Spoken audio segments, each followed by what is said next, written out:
बरसाना जाना है, लाडली जी को देखना है।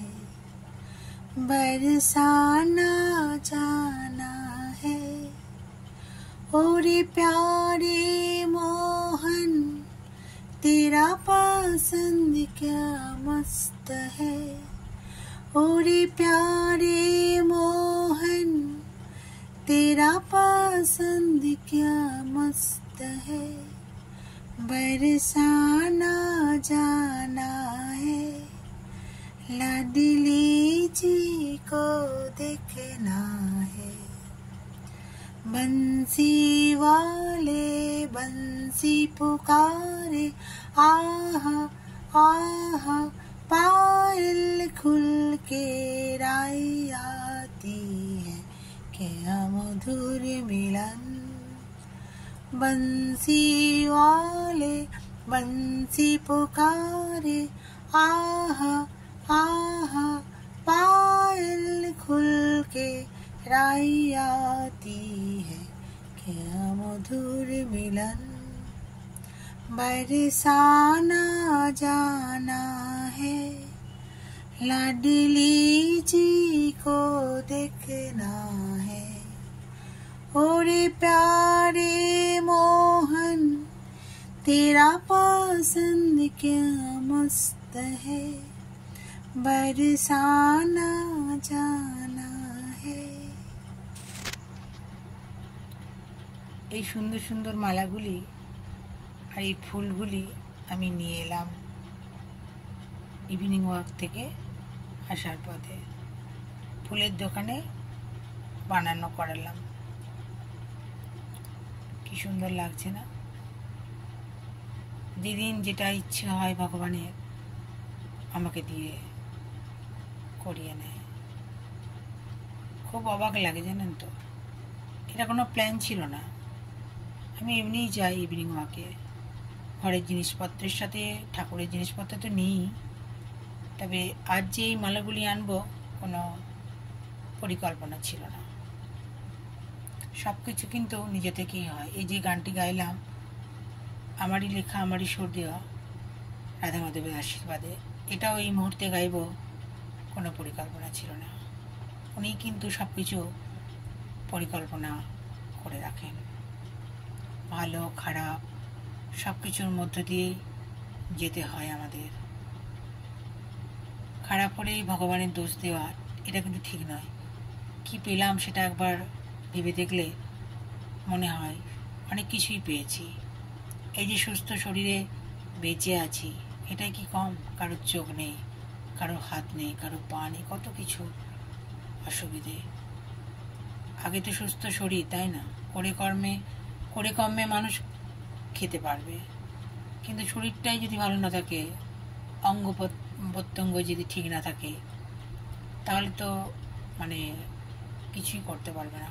কত কষ্ট তাদের।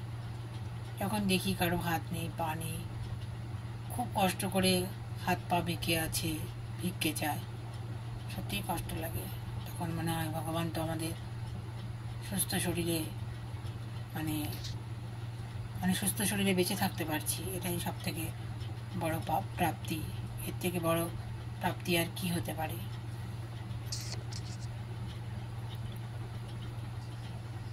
জীবনটাকে একটু গভীরভাবে ভেবে দেখলে মনে হবে যে দুঃখ কষ্ট সবার জীবনে আছে, আমার জীবনেও আছে। দুঃখ কষ্ট নিয়েই কিন্তু জীবন। এর মধ্যে আনন্দ খুঁজে নিতে হবে। কি পেলাম না সেটা ভাবা চলবে না, কি পেলাম সেটাকে নিয়ে সন্তুষ্ট থাকতে হবে। অতীত ভুলতে বলছি না, অতীত থেকে শিক্ষা নিতে হবে। অতীতের শিক্ষা নিয়েই সামনের দিকে এগিয়ে যেতে হবে, যেন আর জীবনে ওই ভুলটা না হয়, বা আর যেন আমি সিদ্ধান্ত কোনো ভুল না নিই। সেভাবেই এগিয়ে যেতে হবে। মনে জোর আনতে হবে। মনে জোরটা না আনলে না সব গণ্ডগোল হয়ে যায়। সেই জন্য চাই একটা পাশে থাকার মানুষ। সেটা আপনি ভগবানকেও ধরে থাকতে পারেন। ভগবানই আমার শক্তি। এবং তার আরাধনা করতে করতে এমন একটা হবে যে তিনি দেখবেন যেন পথ চলতে কেউ একটা পাশে থেকে সাহায্য করছে। হ্যাঁ, এরকম একটা, যাকে ধরে যেই থাক তাকে দৃঢ়ভাবে ধরে থাকতে হবে, সেটা যেন ঠিকঠাক হয়। তাহলেই একটা সঠিক পথের ধারণা পাওয়া যাবে যে আমাকে এই পথে হাঁটতে হবে, আমাকে এই কাজ করতে হবে, এইভাবেই চলতে হবে। আর সেইটুকুনি আনন্দে থাকতে হবে। কোনো কাজই ছোট নয়, সব কাজেরই গুরুত্ব আছে। যে মুটেগিরি করে, যে মাটি কাটে, তাদেরও গুরুত্ব আছে। সেই কাজটা কিন্তু আমরা পারবো না, বা আমাদের কাজটা অন্য কেউ পারবে না।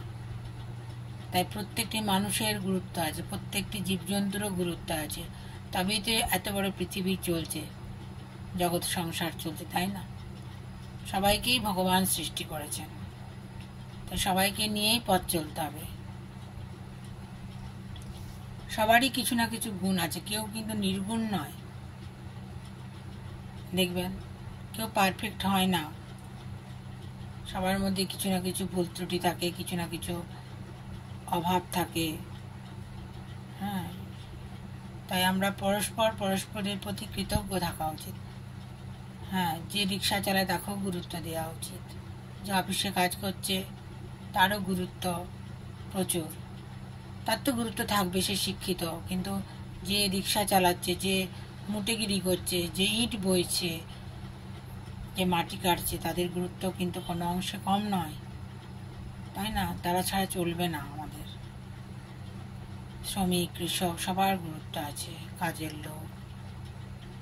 শিক্ষিত মানুষের যেমন গুরুত্ব আছে, যারা পড়ালেখা জানে না তাদেরও গুরুত্ব আছে। সবার মধ্যে কিছু না কিছু গুণ আছে।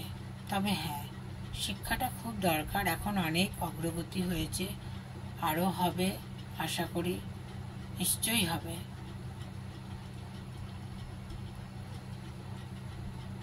সবাইকে যদি আমরা গুরুত্ব দিই না, তাহলে নিজেও গুরুত্ব পাবো।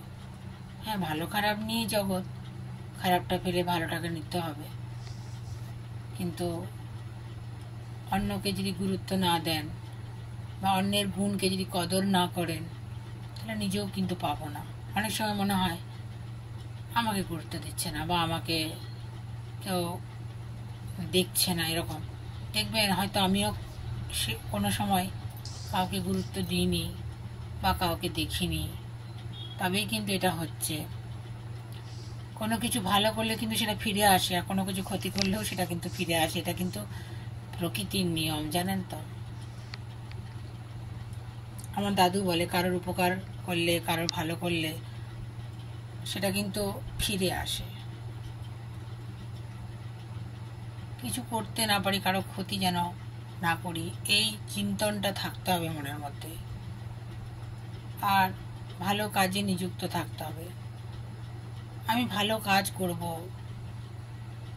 এটা মনের মধ্যে মানে একদম দৃঢ় প্রতিজ্ঞাবদ্ধ বলে না, সেরকম হতে হবে।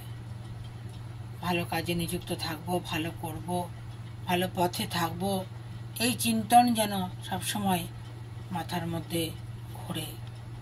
যে ভাবনাটা আপনি ভাববেন, সেই ভাবনা দিয়েই কিন্তু আপনার জীবন পরিচালিত হবে। ভাবনা যদি গণ্ডগোল হয়, সব গণ্ডগোল হয়ে যাবে। জীবনে যাই ঘটুক না কেন, ঘটতেই পারে, কিন্তু আমার যেন পথটা ঠিক থাকে। সতের পথ বড় কষ্ট, কিন্তু এই পথেই বেশি আনন্দ। আর যত জীবন কষ্টের মধ্যে দিয়ে যাবে না, তাতে অনেক কিছু শিখবেন। তারপর যখন সফলতা পাবেন, তখন দেখবেন কত আনন্দ। এটাই কিন্তু বেশি ভালো লাগে, জানেন তো? ভালো থাকাটাই বড় কথা। এখন মানুষের জীবন অনেক ব্যস্ত। আগে মানুষ বসে গল্প করতো, একসাথে খেতে, এখন সময়ই নেই কারোর, একসাথে খাওয়ারও সময় নেই।